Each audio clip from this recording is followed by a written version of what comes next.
శ్రీమాత్రే నమః. మనము ప్రతినిత్యము పూజ అయితే చేస్తుంటాం కదండి. అలా పూజ చేసినప్పుడు మనము ఏం నైవేద్యం పెట్టినా పెట్టకపోయినా ఇంట్లో మనము పాలు ఖచ్చితంగా తీసుకుంటాం మార్నింగ్ టైము.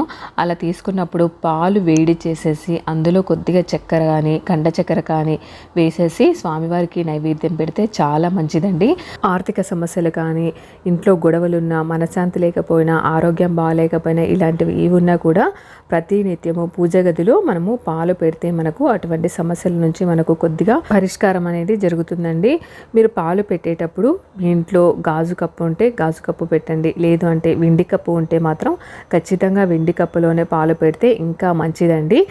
పిలుపు మనకు మనశ్శాంతిని చేకూరుస్తుంది. అందుకని మనము పాలు ప్రతినిత్యము స్వామివారికి నైవేద్యంగా పెడితే మనకు ఎటువంటి ఆర్థిక సమస్యలున్నా మనశ్శాంతి లేకపోయినా ఇంట్లో చికాకులు ఇలాంటివి ఏమి ఉన్నా కూడా ప్రతినిత్యము స్వామివారికి పాలు నైవేద్యంగా పెడితే ఇటువంటి సమస్యలన్నీ కూడా దూరం అవుతాయి.